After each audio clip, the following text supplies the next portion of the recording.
ऐसा होना चाहिए एक व्यक्ति के जाने से हमें ये कमी महसूस हो उसकी कि मेरा एक अंग कम हुआ शरीर से जी, मेरा संघ टूटने लगा है। ऐसा समूह होना चाहिए, हमें संगठित रहना चाहिए जी। ऐसे ही हम बुद्ध धम्म और संघ की शरण दूसरी और तीसरी बार भी जाते हैं। आइए, तथागत ने 5 शील दिए हैं, इन शीलों के बारे में जानते हैं जी। बोलिए पाड़ाति पाता वीरमणि।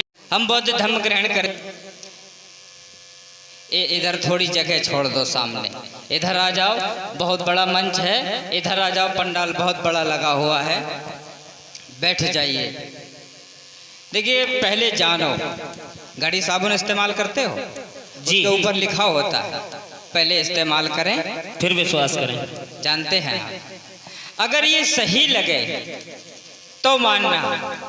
जाओ एक तथागत बुद्ध का स्टैचू लेकर के। ठीक है बंदे जी।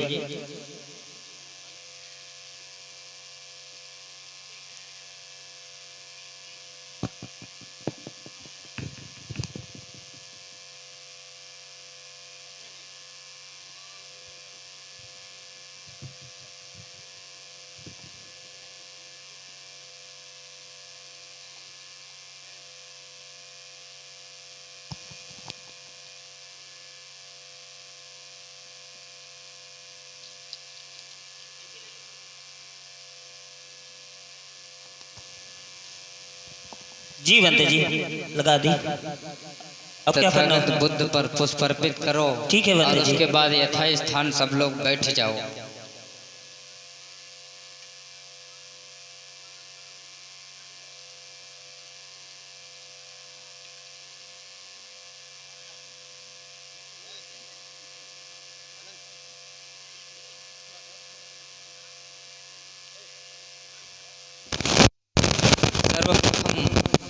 तथागत बुद्ध को प्रणाम करते हैं।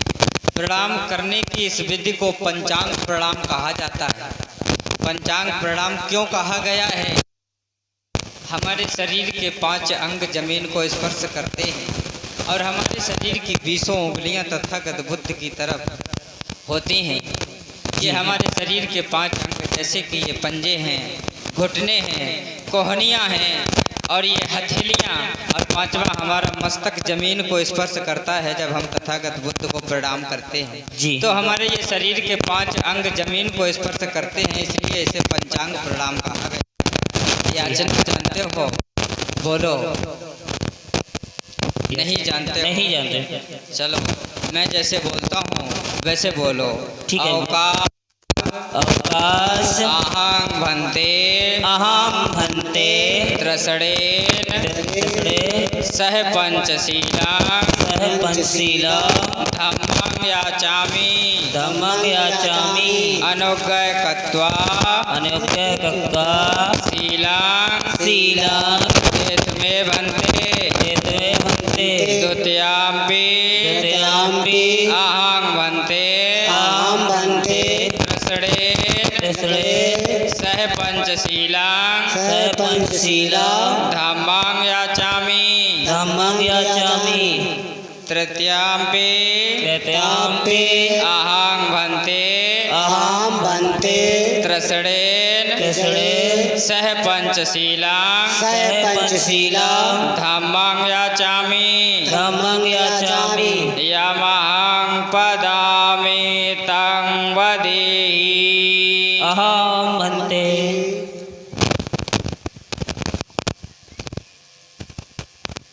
अवकाश अहं भन्ते तृष्णेन सह पंचशीलं धम्मं याचामि अनुग्रह कत्वा शीलं देत में भन्ते। इसका मतलब है भन्ते जी अनुकंपा करके हमें त्रिशण और पंचशील ग्रहण कराएं।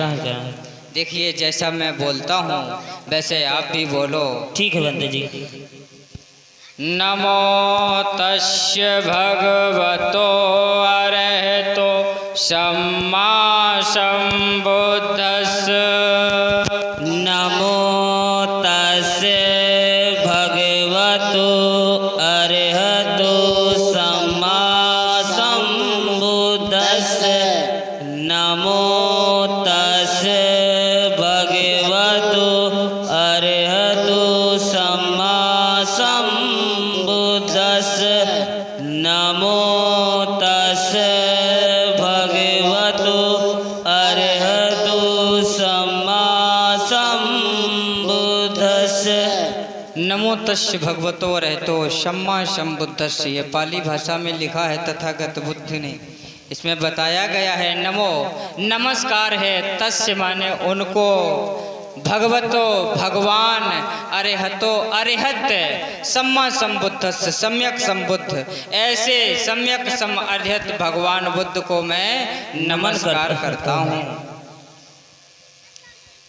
त्रिशल बोलिए, बुद्धां शरणं गच्छामि, बुद्धां शरणं गच्छामि, धम्मं शरणं गच्छामि, धम्मं शरणं गच्छामि, संघं शरणं गच्छामि, संघं शरणं गच्छामि, द्वितीयंपि बुद्धं शरणं गच्छामि, द्वितीयंपि बुद्धं शरणं गच्छामि, द्वितीयंपि धम्मं शरणं गच्छामि, द्वितीयंपि बुद्धं शरणं गच्छामि,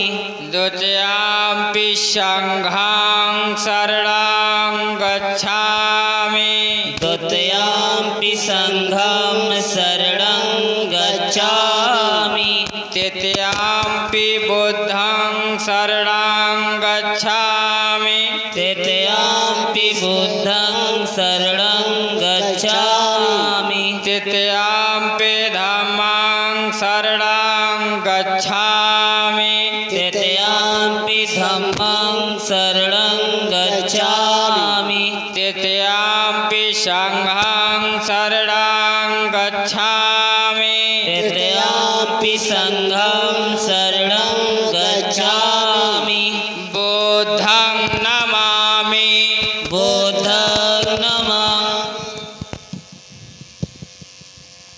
धम्मं नमामि, धम्मं नमामि, संघं नमामि, संघं नमामि, बुद्धं शरणं गच्छामि। बहन और बेटी को माँ बहन और बेटी की दृष्टि से देखना चाहिए। यही हमारी माताओं और बहनों के लिए दिया है तथागत बुद्ध ने। अपने पति को छोड़कर गैर भाई बेटे और पिता ताऊ चाचा को उन्हीं की दृष्टि से देखना चाहिए। तथागत ने चौथे सील में बताया है, मूसा वदा वीरमणि शिक्षा पदं समाद्यामि। हमें बकवास नहीं करनी चाहिए, चुगली नहीं करनी चाहिए, झूठ नहीं बोलना है जी। और पांचवा सील बताता है, सोरा मेर मज्जे पमाद ठाना बीरमणि शिक्षा पदं समाद्यामि। सोरा माने होता है शराब दारू। मेर मज्ज चाहे गन्ना वाली हो चाहे देसी चाहे पोटली जी, कच्ची पक्की मेर मज्ज, चाहे वो कच्ची हो चाहे पक्की हो। मेर मज्ज पमाद ठाना बीरमणि शिक्षा पतंग समाद्यामी। नशीले पदार्थ, कोई भी नशीला पदार्थ, धूम्रपान है, गांजा अफीम चर्च भांग वगैरह, शिक्षा पतंग समाद्यामी। और बताया है जैसे जुआ है, ऐसे स्थानों पर भी हमें नहीं जाना चाहिए। कोठा है, तथागत के ये 5 सील बताते हैं। आइए करते हैं तथागत बुद्ध की वंदना। आप लोग हाथ जोड़कर तथागत बुद्ध की तरफ 5 मिनट के लिए बैठिए। एपेतसो भगवायर्हं सम्मा सम्बुद्धो विद्याचरण संपन्नो सुगतो लोकविदो अनुत्तरो पुरुष धम्म सारथी सत्ता देव मनुष्यानं बुद्धो भगवाति। बुद्धं जीवेत परं शरणं गच्छामि। ये च बुद्धाय तीता च ये च बुद्धाय नागता पच्चुपन्ना च ये बुद्धा आहं वन्दामि सब्बदः। नत्थ मे शरणं अज्ञं बुद्धो मे शरणं वरं। ये तेन सच वज्जेन होते जय मंगलं उत्तम गेन वद्देहं पाद पंसो वरुत्तमं बुद्धेयो खल तो दोषो बुद्धो खमंतु तंगमं यं किच रत्नं लोके विद्यते विविधा पुथो रत्नं समनत्ते तस्मासो दिभवन्तु मे यो सन्निसिन्नो वर्वोति मूले मारं ससेनं महति विजित्वा संबोधिमा गच्छि अनंत ज्ञानो लोकोत्तमो तं परमा बुद्धं। अहम भक्ते बोलिए तथागत बुद्ध की करुणा हो। अब आप लोग यथा स्थान खड़े हो जाओ, आप नहीं होना, आप लोग बैठे रहो। देखिए ये धम्म के दिए हुए नियम हैं, संयम है, बुद्धि से काम लेना, अच्छी रास्ता अपनाना और हमेशा अपना संग समूह चाहे परिवार का ही खाली क्यों ना हो, अगर गैर कोई साथ नहीं देता है तो अपना परिवार तो एक साथ में रखा जा सकता है, इसे भी एक संग कहा जाता है। हमारा संग, हमारा समूह एकत्रित होना चाहिए और जब हमारा परिवार एकत्रित होगा तो पड़ोसी देख करके अपने परिवार को एकत्रित करेंगे कि पड़ोसी के भैया किस तरह से रहते हैं। ऐसे हमारा संग बन सकता है। हमें प्राणी हिंसा नहीं करनी है, चोरी नहीं करनी है, झूठ नहीं बोलना है, मद्यपान नशीले पदार्थों का सेवन नहीं करना है, कुदृष्टि से किसी को नहीं देखना है। अगर इन विचारों पर आप चलेंगे तो आपका जीवन धन होगा, आपके परिवार का कल्याण होगा। और जब इन चीज़ों को आप जान गए और मान गए हैं तो आइए, अब 22 प्रतिज्ञाएं हैं, ये बाबा साहब की दी हुई प्रतिज्ञाएं हैं, इन प्रतिज्ञाओं का पालन करो। अगर धम्म ग्रहण किया है तो इन प्रतिज्ञाओं का पालन करना अवश्य है। अपना अपना सीधा हाथ ऐसे आगे निकालेंगे जैसे कि आपने देखा होगा कोई नेता जैसे सीएम या पीएम वगैरह शपथ लेते हैं, जब वो जीत जाते हैं तो उन्हें एक शपथ ग्रहण कराई जाती है, तो वो इसी तरह से शपथ ग्रहण करते हैं, एक अपना सीधा हाथ आगे निकाल के कैसे जैसे सौगंध खा रहे हैं, शपथ ले रहे हैं। तो आइए इन 22 प्रतिज्ञाओं को जानें और इनका भी पालन करें। देखिए मेरे धर्म बंधुओं, जैसा कि परम पूज्य बाबा साहब ने जब बौद्ध धर्म ग्रहण किया, यानी अंधकार को अंधकार से प्रकाश की ओर जब बाबा साहब जाते हैं, यानी इस पाखंडवाद से हटते हैं, जब एक समता और समानता का जब धर्म ग्रहण करते हैं परम पूज्य बाबा साहब, तो बाबा साहब ने जीवन भर कष्ट तो सही हैं और कष्ट सह कर के जो हमें आपको अच्छा जीवन जीने के लिए अगर